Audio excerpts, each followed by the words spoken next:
সুপ্রিয় দর্শক, আসসালামু আলাইকুম। আপনাদের সবাইকে স্বাগত জানাচ্ছি এখনকার আলোচনা। আপনাদের সঙ্গে আছি আমি সিরাজুল ইসলাম। দর্শক, ইরান তার সামরিক ডক্ট্রিন পরিবর্তন করে ফেলেছে। আজকে পরিষ্কার ঘোষণা দিয়েছে তারা ডিফেন্সিভ ডক্ট্রিন থেকে অফেন্সিভ ডক্ট্রিনে চলে গেছে। এদিকে মার্কিন প্রেসিডেন্ট ডোনাল্ড ট্রাম্প ইরানের এই অবস্থান বুঝতে পেরে তিনি এখন অনেকটা অসহায়ের মতো বলছেন যে ইরান এই মুহূর্তে চুক্তি করতে প্রস্তুত নয়। এই মুহূর্তে আমেরিকা এবং ইরানের ভেতরে যুদ্ধ নেই, কিন্তু ইরানের বিরুদ্ধে আমেরিকা নতুন করে অর্থনৈতিক যুদ্ধ শুরু করতে যাচ্ছে। সে খবর আমি আপনাদেরকে আগেই দিয়েছি। আজকে এ প্রসঙ্গে যে আলাপ সেটি হচ্ছে এই, শুধু চীন না, বিশ্বের আরো অনেক দেশই হয়তো আমেরিকার এই নিষেধাজ্ঞা মানবে না। জর্জিয়া, যারা ইউরোপীয় ইউনিয়নের সদস্য হওয়ার জন্য আবেদন করে রেখেছে, তারা ঘোষণা করেছে যে ইউরোপীয় ইউনিয়ন গতকাল শুক্রবার 21 আগস্ট ইরানের বিরুদ্ধে যে নিষেধাজ্ঞা আরোপ করেছে সেই নিষেধাজ্ঞায় যুক্ত হবে না। আর চীন সোজা সাপটা বলেছে আমেরিকার নিষেধাজ্ঞা তারা মানবে না। রাশিয়াও একই কথা। এদিকে সিরিয়াকে কেন্দ্র করে তুরস্ক এবং ইসরায়েলের ভেতরে উত্তেজনা বাড়ছে এবং জল্পনা ছড়িয়ে পড়েছে এরদোগান ইসরায়েলের বিরুদ্ধে যুদ্ধ শুরু করবেন কিনা। এদিকে যখন হরমুজ প্রণালীতে জাহাজ চলাচল এক ধরনের অচল অবস্থার ভেতরে রয়েছে, তখন কিন্তু তেলের দাম বেড়েই চলেছে। সর্বশেষ আজকের খবরও হচ্ছে আন্তর্জাতিক বাজারে তেলের দাম বেড়েছে। তেলের দাম বাড়লে ডোনাল্ড ট্রাম্প তিনি বিশ্ববাসীকে কি বোঝাবেন, তার নিজের দেশের লোকজনকে তিনি কি বলবেন। সবচেয়ে বড় কথা হচ্ছে তিনি যে ইরানের বিরুদ্ধে নিষেধাজ্ঞা আরোপ করতে যাচ্ছেন, কঠোর নিষেধাজ্ঞা, সেই কঠোর নিষেধাজ্ঞার ফলাফল আমেরিকার জন্য কি হবে সেটাও তো ভাববার বিষয়। সুপ্রিয় দর্শক, এই বিষয়গুলো নিয়েই আজকের ভিডিওতে আলোচনা করব। আশা করি ভালো লাগবে। বিশেষ করে ইরানের সামরিক ডক্ট্রিন কি হচ্ছে এ বিষয় নিয়ে অল্প স্বল্প কথার ভেতর দিয়ে বিস্তারিত জানানোর চেষ্টা করব। আশা করি আপনারা শেষ পর্যন্ত সঙ্গে থাকবেন। আর ভিডিও ভালো লাগলে লাইক, কমেন্ট, শেয়ার করবেন এবং চ্যানেলটি সাবস্ক্রাইব করে সাথেই থাকবেন। দর্শক, চলুন আমরা বিস্তারিত আলোচনা করি। ইসলামী প্রজাতন্ত্রী ইরানের সামরিক বাহিনীর মুখপাত্র ব্রিগেডিয়ার জেনারেল মোহাম্মদ আকরাম ইনিয়া, তিনি সেই যুদ্ধের সময় থেকেই ইরানের সামরিক বাহিনীর মুখপাত্রের ভূমিকা পালন করে আসছেন। তিনি ঘোষণা দিয়েছেন আজকে যে এতদিন ইরান সামরিক ক্ষেত্রে ডিফেন্সিভ ডক্ট্রিন অনুসরণ করত, অর্থাৎ আত্মরক্ষামূলক। কেউ ধরুন আপনার উপরে আঘাত করলো, আপনি তাকে আঘাত না করে তার আঘাতটা ঠেকানোর চেষ্টা করলেন, এটা হচ্ছে আত্মরক্ষামূলক। অর্থাৎ আপনি তার আঘাতে ক্ষতিগ্রস্ত না হয়ে যান, ইনজিউর্ড না হন, বড় ধরনের ক্যাজুয়ালিটি না হয়, এই যে ঠেকানোর চেষ্টা, এই ঠেকানোর চেষ্টাটাই ছিল ইরানের সামরিক ডক্ট্রিন। এখন তারা কোথায় যাচ্ছে? এখন তারা এই ডিফেন্সিভ অবস্থান থেকে অফেন্সিভ অবস্থানে যাচ্ছেন। এই অফেন্সিভ অবস্থানে গেলে কি হবে? অফেন্সিভ অবস্থানে গেলে যা হবে সেটা হচ্ছে, এখন ইরান যা করবে, এখন শুধু সে ঠেকাবে না, ঠেকাবে, মারবে এবং প্রয়োজনে আগে মারবে। ইরান যদি মনে করে যে আমার সামনে শত্রু আমার ন্যাশনাল ইন্টারেস্টের জন্য ক্ষতির কারণ হয়ে দাঁড়াবে, তাহলে ইরান তার উপর হামলা চালিয়ে দেবে। তার মানে হচ্ছে যে ধরুন এই যে ব্লকেড অবস্থা রয়েছে হরমুজ প্রণালীতে, ইরান যেটা বলে আসছে বেশ কিছুদিন ধরে, এই ব্লকেড অবস্থা থাকলো, ইরানের জাহাজ বের হতে দিচ্ছে না আমেরিকা, কারণ গেলেই তো গোলাগুলি হবে। জাহাজের নাবিকরা তারা তো বেসামরিক লোকজন, জাহাজ ক্ষতিগ্রস্ত হবে, ডুবে যাবে, জাহাজের ইঞ্জিন নষ্ট হয়ে যাবে, জাহাজের মালামাল নষ্ট হয়ে যাবে, যার কারণে ইরান অ্যাভয়েড করছে আপাতত। বাট এটা দীর্ঘদিন চললে ইরানের অর্থনীতির জন্য বা ইরানের আত্মসম্মানের জন্য, ইরানের মর্যাদার জন্য তো ক্ষতিকর। আপনি আপনার বাড়িতে থাকেন, আপনার বাড়ি ঘেরাও দিয়ে রাখলো শত্রু বাহিনী, আপনি বের হতে পারবেন না, এটা আপনার জন্য অপমানজনক না? এই যে ইরান এটা অপমানজনক ব্যাপার বলে গণ্য করছে এবং তারা বলে দিয়েছে আগামী 1 থেকে 2 সপ্তাহের ভিতরে যদি আমেরিকা এই ব্লকেট তুলে না নেয়, তাহলে আমেরিকার এই ব্লকেট ভেঙে দেওয়ার চেষ্টা করা হবে। তা ব্লকেট ভেঙে দেওয়ার চেষ্টা তো এমন কোনো কিছু বুলডোজার লাগিয়ে ধাক্কা মারবে না, জাস্ট মার্কিন বাহিনীর উপরে হামলা চালাবে। এতদিন কিন্তু ইরান এইরকম কাজ করেনি যে আগে ভাগে হামলা, এখন সেই আগে ভাগে হামলার দিকে যাচ্ছে, অর্থাৎ প্রিএমপ্টিভ স্ট্রাইক, আগে ভাগে হামলা করবে ইরান প্রয়োজন হলে, সব সময় না, যদি মনে করে যে এই শত্রু বাহিনীর এই অবস্থানটা আমাদের জন্য ক্ষতিকর, তাহলে ইরান সেখানে হামলা করবে। এবং আমি আপনাদেরকে আশ্বস্ত করি বা আমি আপনাদেরকে এই ইনফরমেশনটা দিই, মধ্যপ্রাচ্যে আমেরিকার যে অবস্থা, তাতে এখন ইরান হর হামেশাই আমেরিকার সেনাদের উপরে আক্রমণ করার অবস্থায় আছে, আক্রমণ করতে পারে। আপনারা নিশ্চিত থাকুন যে মধ্যপ্রাচ্যের ম্যাক্সিমাম ঘাঁটি একদম শেষ এবং বহু সেনাকে সরিয়ে নেওয়া হয়েছে, বহু বিমান সরিয়ে নেওয়া হয়েছে। এমনকি আমি গতকালকেও যেটা বলেছি যে আমেরিকার যে আব্রাহাম লিঙ্কন জাহাজ, সেটা কিন্তু চলে গেছে এখান থেকে।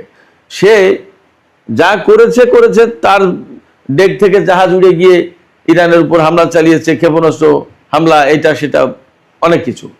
কিন্তু আব্রাহাম লিঙ্কন একটা দিনের জন্য হরমুজ প্রণালীর ধারে কাছে যেতে পারেনি, হরমুজ প্রণালী পার হয়ে পারস্য উপসাগরে যেতে পারেনি।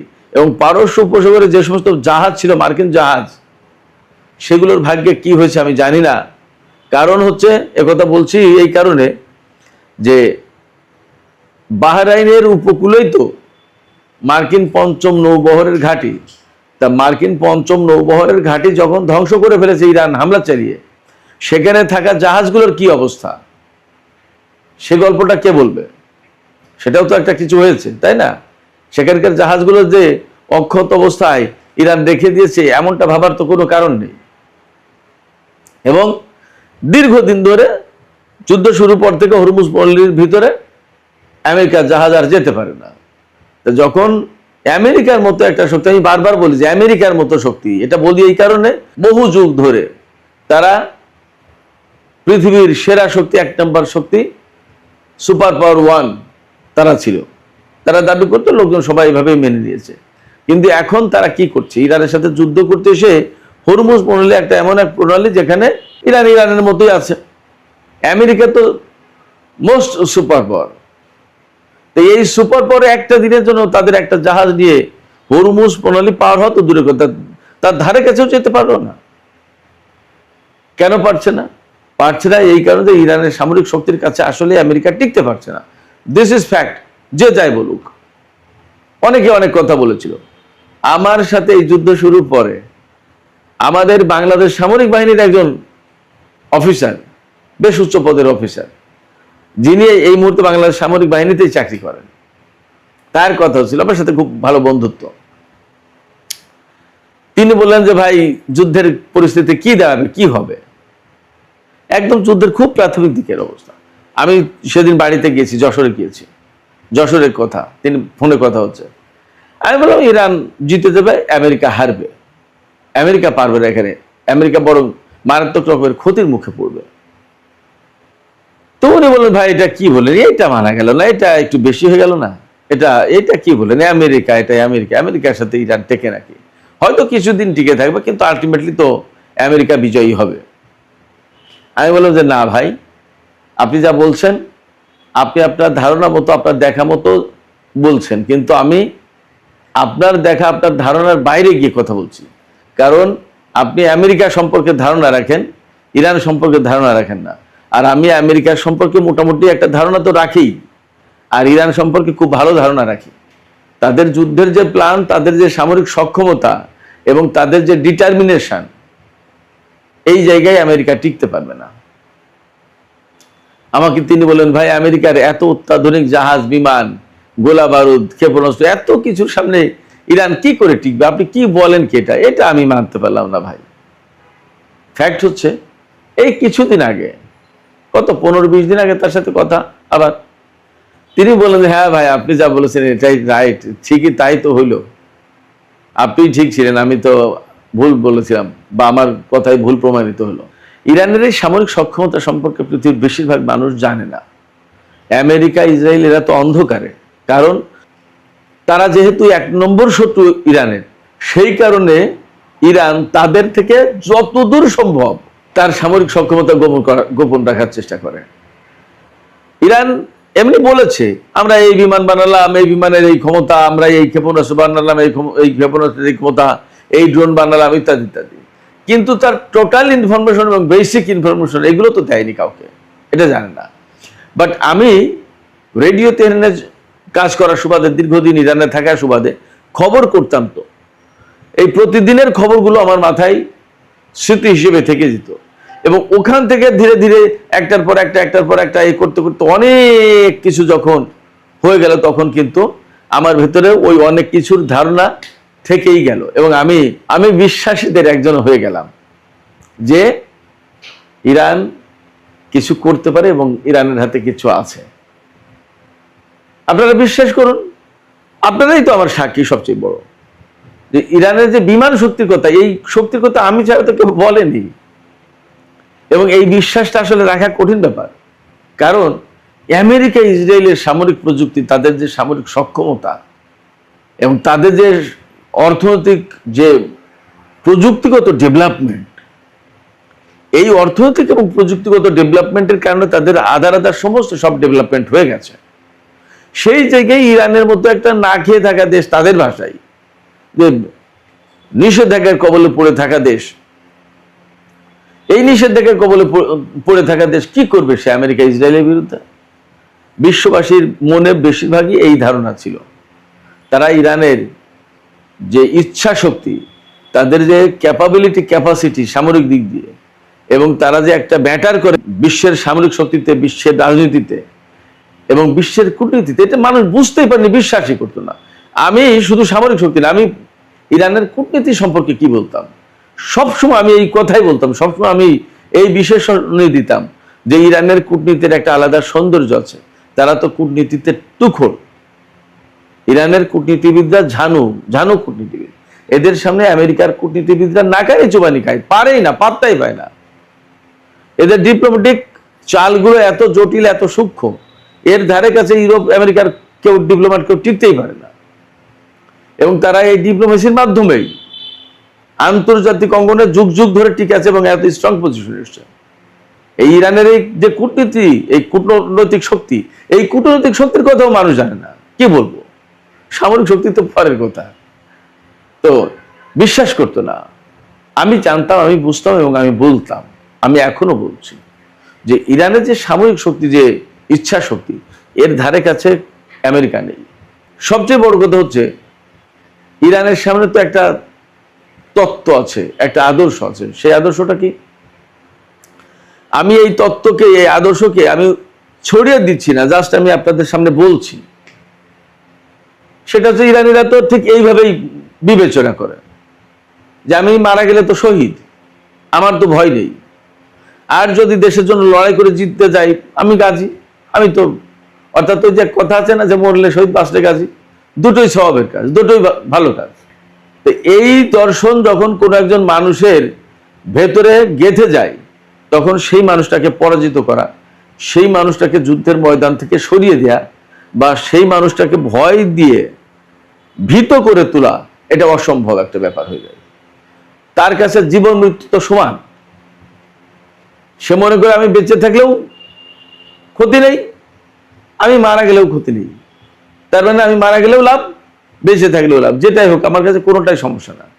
এই ফিলিংস, এই চেতনা, এই চিন্তা যার ভেতরে ঢুকেছে, তাকে আপনি যুদ্ধের ময়দান থেকে হারাতে পারবেন না, তাকে আপনি সরাতে পারবেন না, তাকে আপনি হত্যা করতে পারেন, মেরে ফেলতে পারেন, কিন্তু আপনি তাকে পিছনে হরাতে পারবেন না।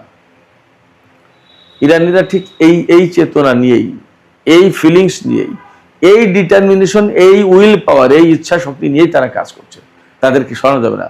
তো ওই ডিফেন্সিভ ডক্ট্রিন থেকে যখন এখন অফেন্সিভ ডক্ট্রিনে আসছে, তখন আমেরিকার সামনে দুঃস্বপ্ন অপেক্ষা করছে, আমি নিশ্চিত। কারণ ইরান যদি অফেন্সিভ ডক্ট্রিনে যায় তাহলে পরিস্থিতি কি হবে আপনারা চিন্তা করুন। ইরান ডিফেন্সিভ ছিল এতদিন, তাই এই পরিমাণে ড্রোন, ক্ষেপণাস্ত্র এবং এই পরিমাণে হামলা। অফেন্সিভ হলে কি হবে? অফেন্সিভ হলে কি হবে তার একটা ছোট্ট নমুনা আমি আপনাদেরকে উদাহরণ হিসেবে তুলে ধরি। এর আগে কথাটা বলেছিলাম, আমি আজকে জাস্ট আপনাদেরকে স্মরণ করে দিই।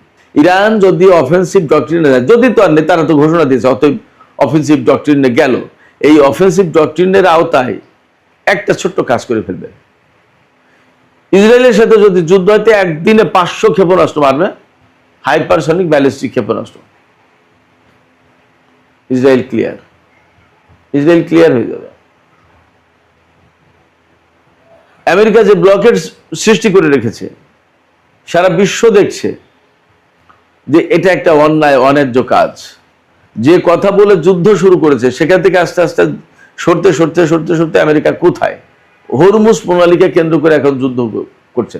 হরমুজ প্রণালী তো ইরান এবং ওমানের, এটা তো আটকে রাখার অধিকার আমেরিকার নেই। এটা অন্যায় কাজ, সারা বিশ্বের মানুষ জানে। হয়তো কেউ বলছে, কেউ বলছে না, কেউ চুপ আছে। বাট আজ না হোক কাল, কাল না হোক পরশু, একসময় বলবেই। যারা এখন আমেরিকার নিষেধাজ্ঞা মানবে না বলে ঘোষণা দিয়েছে, যেমন চীন, তারা একসময় বলবে না যে তুমি এখানে ব্লকেট দিচ্ছ কেন, একটা অন্যায় কাজ করছো কেন, যাও সরো, এটা ঠিক হচ্ছে না।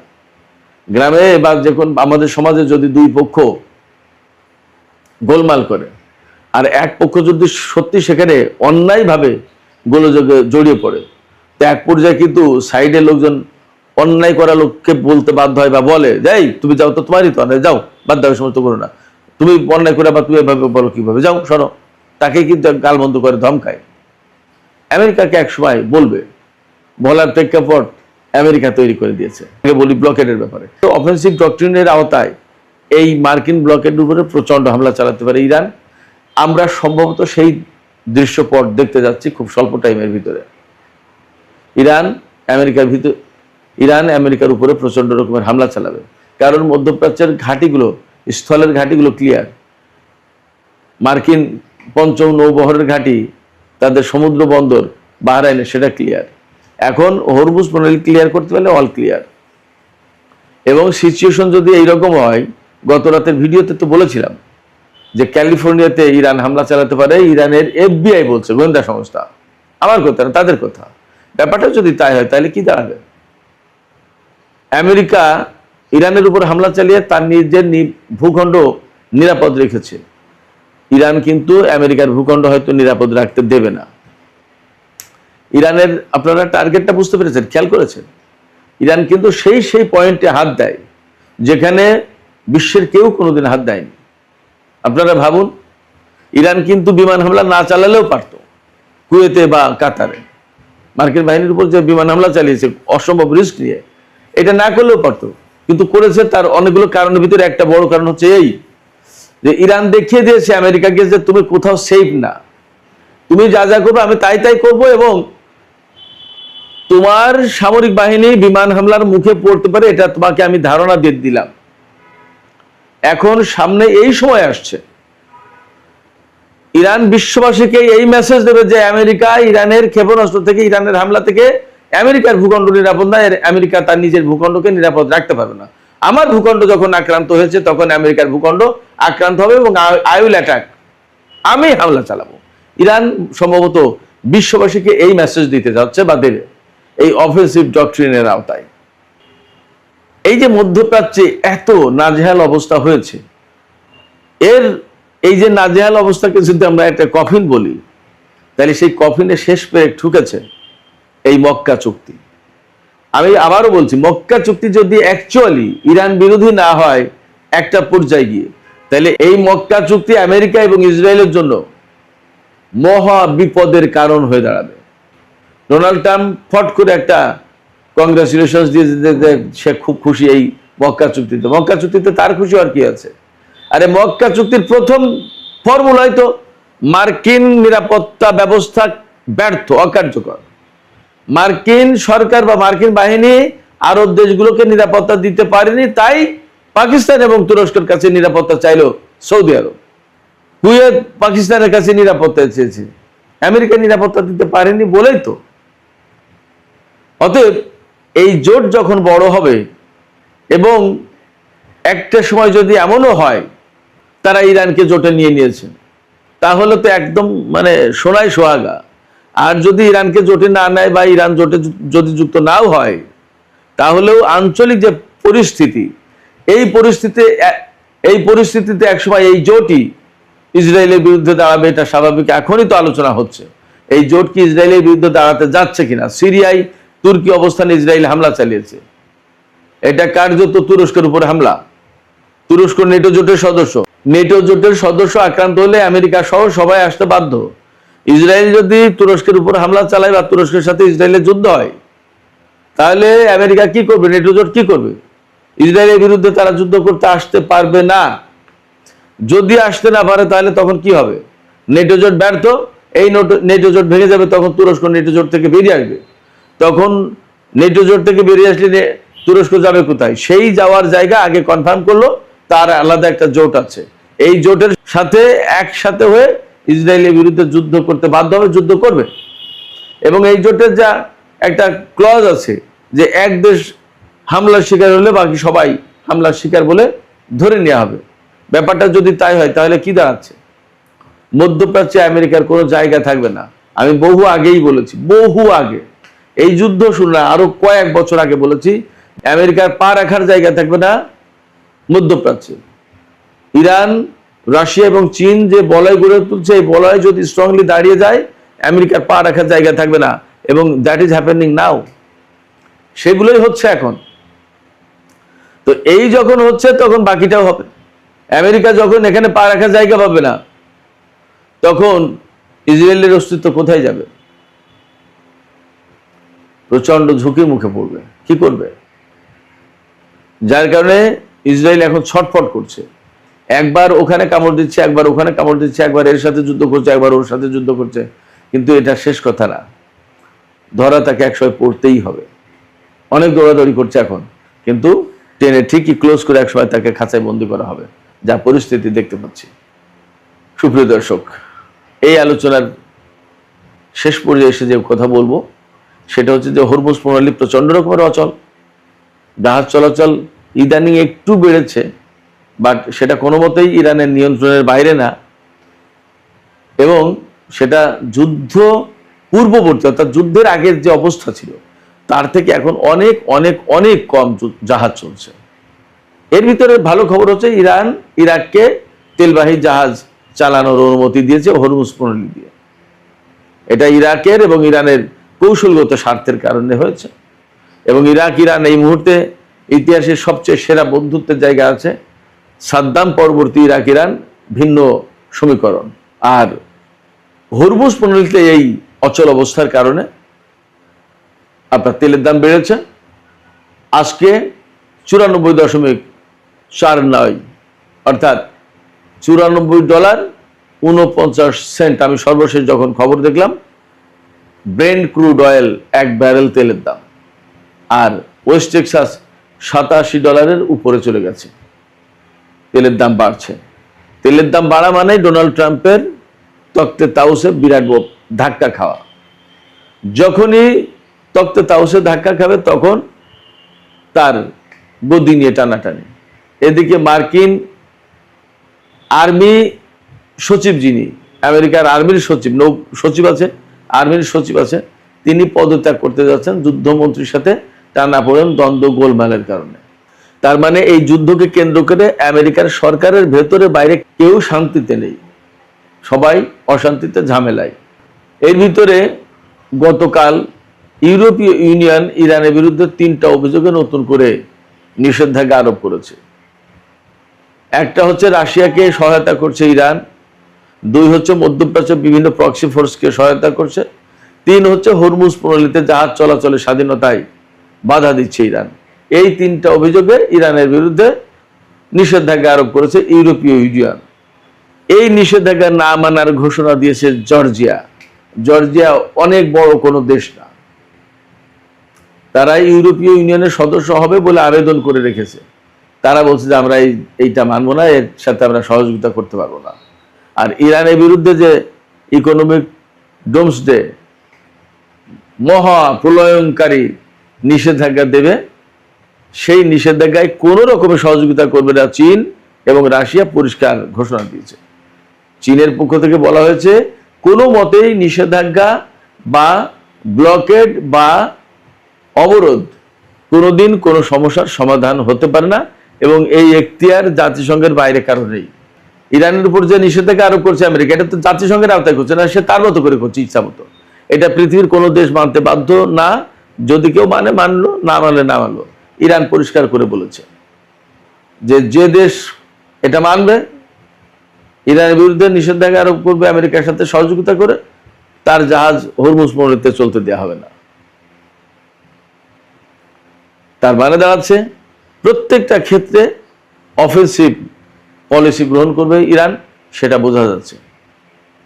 আমরা অপেক্ষা করি, দেখতে থাকি ইরানের এই অফেন্সিভ ডক্ট্রিন কতটুকু কাজ করে, আর আমেরিকা, ইসরায়েল এবং ইরানের চলমান যে অচল অবস্থা